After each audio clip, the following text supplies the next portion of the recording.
Assalamualaikum warahmatullahi wabarakatuh.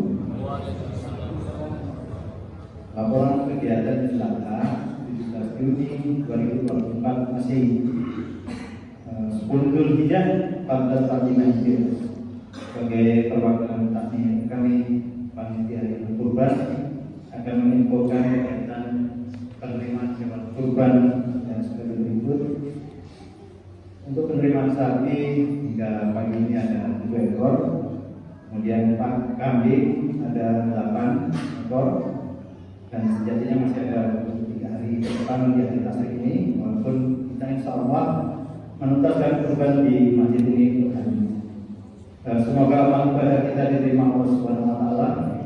Bagi kaum muslimin yang saat ini belum berkesempatan kurban, semoga kedepannya bisa mengikuti ibadah kurban, dilancarkan serta barokah rezeki kita semua, dilapangkan segala urusan duniawi kita. Amin amin ya rabbal alamin. Adapun distribusi daging di Masjid Al-Hidayah, yaitu Parwajaya, Wadua dan sekitarnya, sebagian warga lainnya meliputi warga Pandean, warga Gandongan, warga Batubara, warga Bergosono, dan warga Sepupu, dan juga para ustadz di Masjid Al-Hidayah. Kemudian ada Yayasan Ponpes Sunan Kalijaga, ada Al-Madinah juga, dan Yayasan Al-Kafi. Tak lupa kami mengucapkan terima kasih kepada Bapak Ibu, putra putri serta anak-anak warga RW 22 yang telah berpartisipasi dalam acara takbir keliling semalam. Semoga kedepannya bisa menjadi acara yang rutin dan di hari besar juga di hari Jumat ke depan. Tak lupa kami mengucapkan terima kasih kepada seluruh panitia dan takmir juga warga dua-dua yang nantinya akan membantu menyukseskan kegiatan Idul Adha ini. Dan tak lupa mohon maaf jika terdapat kekurangan dalam kegiatan kali ini. Semoga akan menjadi evaluasi juga pembelajaran ke depannya agar bisa lebih baik lagi. Amin. Demikian info yang bisa kami berikan. Wabillahi taufiq wal hidayah. Assalamualaikum warahmatullahi wabarakatuh.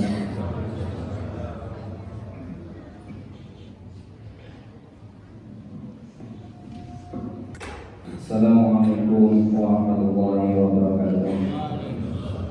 Hadirin salat jamaah Idul Adha yang dimuliakan Allah Subhanahu wa taala.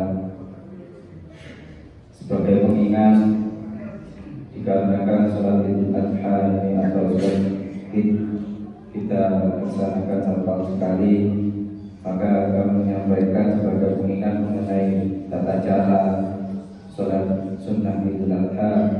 Yang pertama, niat.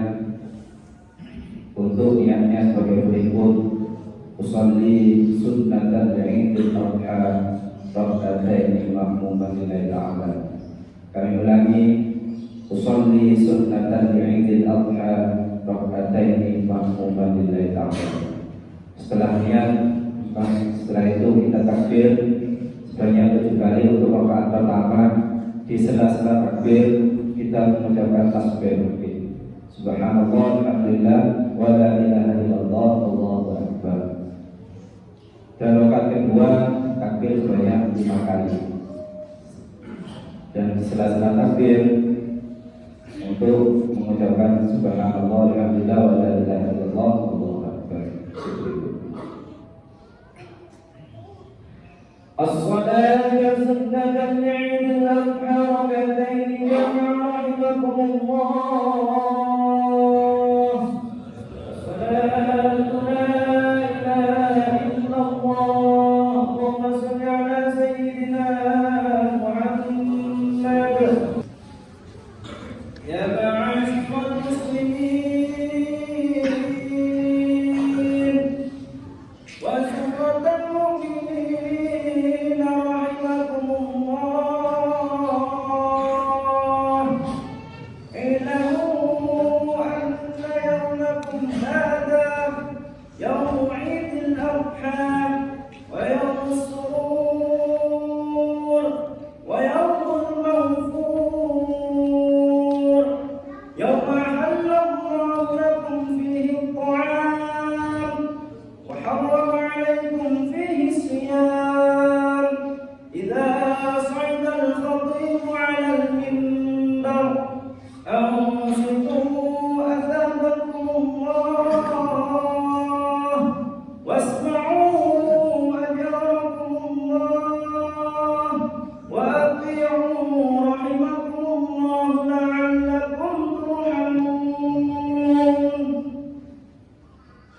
اللهم صل على محمد. اللهم صل على محمد. اللهم صل وسلم على سيدنا ومولانا محمد.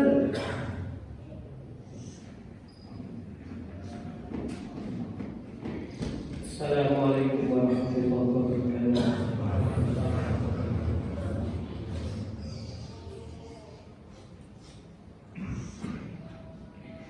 Allahu Akbar, Allahu Akbar, Allahu Akbar, Allahu Akbar, Allahu Akbar, Allahu Akbar, Allahu Akbar, Allahu Akbar, Allahu Akbar. La ilaha illallah, Allahu Akbar, Allahu Akbar, walillahil hamd. Allahu Akbar kabira, walhamdulillahi katsira, wa subhanallahi bukratan wa asila. لا إله إلا الله وحده صدق وعده ونصر عبده وأعز جنوده وهزم الأحزاب وحده.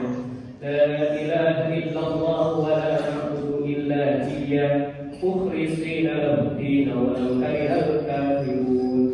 اللهم صل على سيدنا محمد. اللهم صل على سيدنا محمد.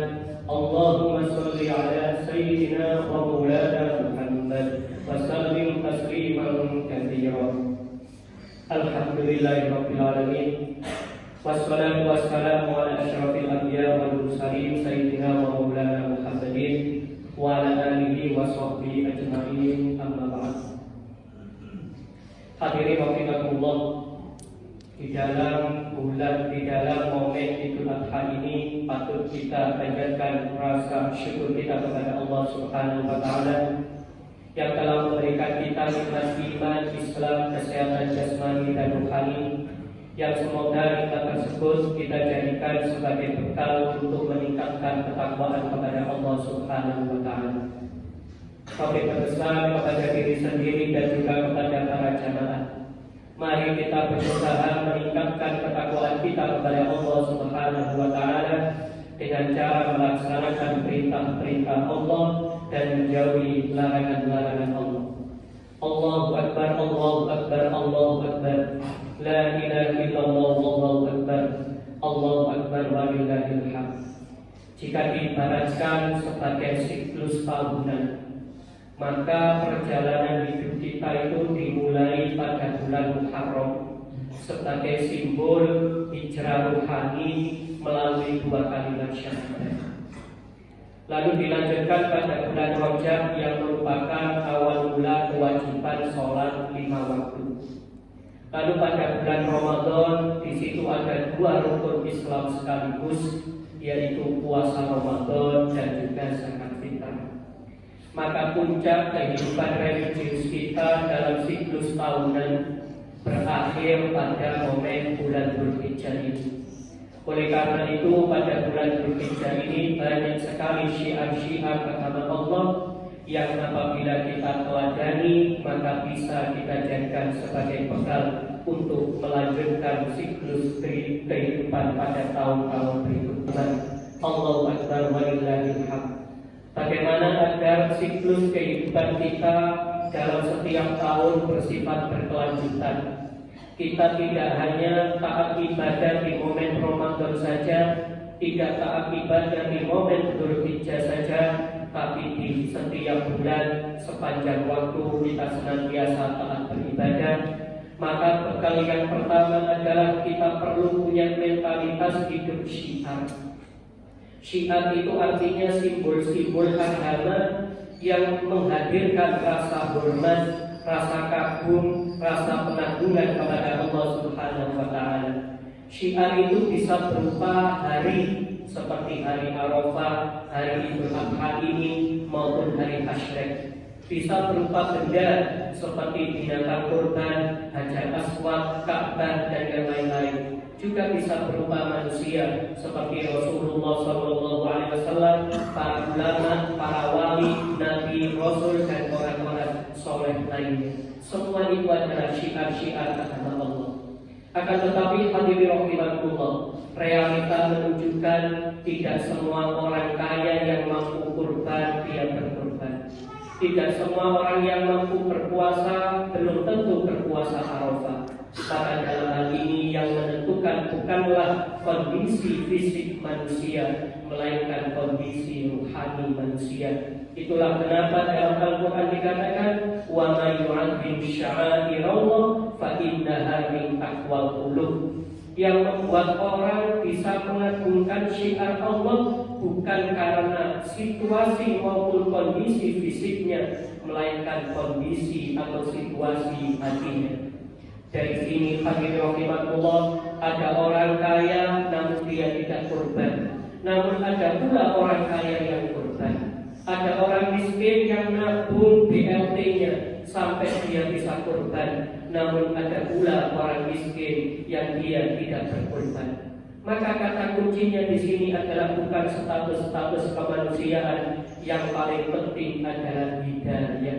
Siapa yang mendapatkan hidayah? Kalau kaya akan taat, miskin juga taat.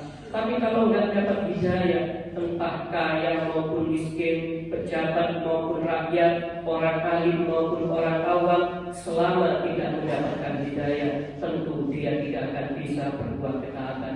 Maka disinilah hadirin rahimakumullah, pentingnya bagi kita untuk selalu berdoa, ihdinas siratal mustaqim. Ya Allah, berilah kami hidayah ke jalan yang lurus. Allahu Akbar, Allahu Akbar, Allahu Akbar. La ilaha illallah, Allahu Akbar, Allahu Akbar walillahil hamd. Yang kedua, kita membutuhkan mentalitas hunafa atau hanif.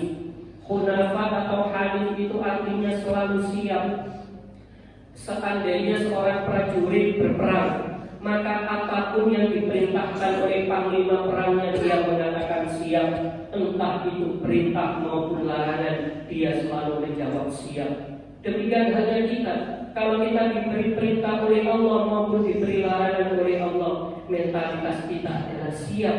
Mentalitas siap inilah yang disimbolkan dalam bacaan talbiyah, labbaik Allahumma labbaik. Orang yang talbiyah artinya orang yang siap menerima perintah Allah maupun menjauhi larangan Allah Subhanahu wa Ta'ala. Mentalitas siap ini hadirin rahimakumullah, meskipun kita belum tahu hikmahnya.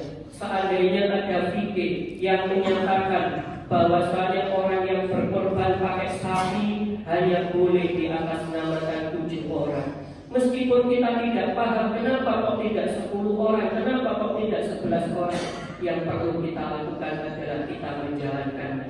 Demikian halnya kalau Allah melarang kita berpuasa pada momen Idul Adha maupun hari Asyura, maka kita juga mengikutinya.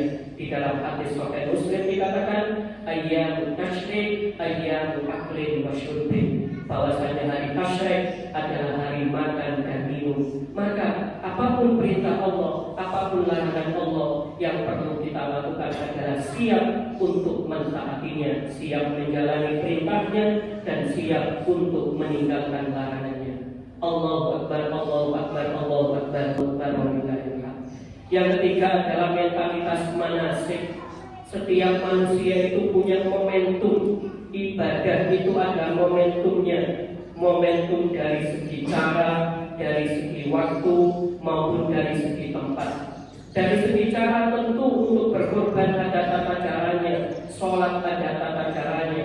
Demikian halnya menyangkut misalnya terkait tata cara. Ketika kita sholat Idul Adha, sholat dulu baru khutbah. Beda dengan sholat Jumat. Kalau sholat Jumat itu khutbah dulu baru sholat. Karena sholat Jumat itu wajib dilakukan dalam keadaan perjalanan dan menjadi syarat sah. Sholat Jumat adalah khutbah terlebih dahulu. Namun untuk sholat Idul Adha yang namanya khutbah tidak menjadi syarat sah, sehingga orang bisa langsung sholat Idul Adha baik di masjid maupun di rumah masing-masing. Sehingga dengan demikian berbeda momentum, berbeda caranya. Dari segi tempat juga berbeda, hadirin rahimakumullah. Kalau memang di lingkungan kita ini ternyata dihuni oleh banyak orang non-muslim, maka kita bisa memilih pendapat ulama fikih yang memperkenankan membagi daging kurban kepada non-muslim, seperti pendapat atau fatwa yang dikeluarkan oleh Darul Ifta Mesir. Meskipun tentu ada ulama-ulama yang melarang untuk membagi kurban kepada orang non-muslim, namun yang namanya fikih, kita punya hak pilih memilih mana yang lebih maslahat dalam konteks lingkungan kita masing-masing. Dari segi waktu juga demikian, hadirin rahimakumullah. Beda dengan Idul Fitri. Di Idul Adha ini kita tetap disunahkan mengumandangkan takbir mufayyad. Maka nanti setiap setelah selesai sholat, baik sholat wajib maupun sholat sunnah, bahkan sholat jenazah sekalipun, kita disunahkan untuk mengumandangkan takbir entah 3 kali, 7 kali dan sebagainya. Ini namanya ibadah yang sesuai dengan momentumnya. Hadirin rahimakumullah, apabila kita tidak ibadah sesuai momentum, maka bisa jadi ibadah kita tidak maksimal. Lebih-lebih apabila ibadah kita tidak dilandasi oleh ilmu. Maka pesan kuncinya adalah mari kita memperbanyak ilmu sebanyak-banyaknya agar ibadah kita diterima oleh Allah Subhanahu wa Ta'ala.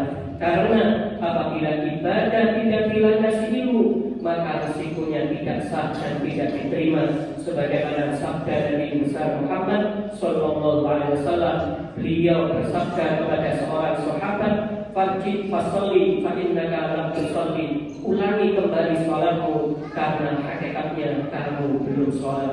Karena sahabat tersebut salatnya tidak dilandasi ilmu fikih atau ilmu. Allahu Akbar, Allahu Akbar, Allahu Akbar. La ilaha illallah, Allahu Akbar, Allahu Akbar, walillahil hamd. Yang keempat adalah mentalitas hidup manasik. Ibadah haji itu adalah simbol kebermanfaatan. Semua proses haji itu mendatangkan manfaat, mulai dari pemerintah, perbankan, jasa-jasa transportasi, jasa kuliner, perhotelan, bahkan sampai tukang cukur, semua mendapatkan manfaat daripada ibadah haji. Demikian halnya dengan makhluk-makhluk, jangankan manusia, tumbuhan pun tidak boleh dirusak oleh orang yang haji. Binatang tidak boleh dibunuh, manusia tidak boleh disakiti. Bahkan benda mati yang biasanya tidak ada harganya, namun pada saat momen ibadah haji seperti Hajar Aswad, Ka'bah dan yang lain-lain, semua punya nilai yang tinggi. Itu namanya manfaat, hadirin rahimakumullah. Demikian halnya dengan binatang kurban. Allah memilih binatang ternak, unta, sapi, kambing, dan domba sebagai binatang kurban. Karena memang binatang ternak yang bahasa Arabnya al-anam adalah simbol kebermanfaatan. Bisa dipakai alat transportasi, bisa dipakai untuk makan minum, susunya diminum, dagingnya dimakan, dan sebagainya. Maka yang namanya membunuh atau menyembelih binatang tadi bukan karena kita membenci binatang tersebut, namun semata-mata karena Allah memerintahkan kita untuk menyembelih binatang-binatang tersebut sebagai penyempurna kenikmatannya. Maka mari hadirin rahimakumullah, kalau binatang ternak saja bisa bermanfaat sedemikian rupa, maka mari ilmu kita, hati kita, tenaga kita, harta kita semua kita gunakan untuk kebermanfaatan bagi orang lain. Insya Allah setiap kebermanfaatan yang kita berikan, semua itu ibarat sebuah transfer, sebuah tabungan yang kita transfer ke rekening akhirat. Kita sendiri yang nanti akan mengambil manfaat dari amal soleh yang kita lakukan. Dan yang terakhir, hadirin rahimakumullah, mentalitas yang kita butuhkan adalah mentalitas muhbidin. Ada satu gelar dalam Al-Quran khusus menyangkut Idul Adha adalah Al-Muhbidin. Al-Muhbidin ini artinya rendah hati, berasal dari akar kata yang maknanya dataran rendah. Maka mari siapapun, entah orang yang berkorban, panitia korban maupun penerima korban, semua memposisikan diri sama-sama lemah, tidak merasa yang paling berjasa, tidak merasa yang paling hebat. Maka dengan kita merasa tawadhu, merasa rendah hati, maka insya Allah amal ibadah kita lebih mudah diterima oleh Allah Subhanahu wa Ta'ala. Dan Al-Muhbidin juga maknanya tidak mendolimi orang lain. Jangan nodai tubuh kita ini yang menurut Syekh Abdul Qadir Al-Jailani merupakan rumah Allah, karena dalam tubuh kita ini ada kalimat tauhid, ada asyhadu an la ilaha illallah wa asyhadu anna Muhammad Rasulullah. Jangan kotori tubuh kita ini dengan daging-daging haram, misalnya mengambil daging tanpa hak, mengambil daging secara zalim, mendolimi hak-hak orang lain. Walhasil jamaah rahimakumullah, momen Idul Adha dan juga bulan Dzulhijjah ini kita jadikan sebagai landasan untuk keberlanjutan hidup kita dalam 11 tahun ke depan, dengan mengedepankan mentalitas satu, kita kedepankan mentalitas hidup syiar. Yang kedua, kita punya mentalitas hidup manasik. Kita juga punya mentalitas hidup muhbidin. Kita juga punya mentalitas hidup manasik. Insya Allah dengan menjalankan itu semua, semoga kita istiqomah di jalan hidayah, kita istiqomah di jalan siratal mustaqim. Amin ya rabbal alamin. Ila salam kalam kalamullah malikil a'lam. والله يقول وبقوله يهتدي المهتدون وإذا قرئ القرآن فاستمعوا له وأنصتوا لعلكم ترحمون. أعوذ بالله من الشيطان الرجيم. إنا أعطيناك الكوثر فصل لربك وانحر إن شانئك هو الأبتر. بارك الله لي ولكم في الآيات والذكر الحكيم وتقبل مني ومنكم تلاوته إنه هو السميع العليم. أقول قولي وأستغفر الله لي ولكم ولسائر المسلمين فاستغفروه إنه هو الغفور الرحيم.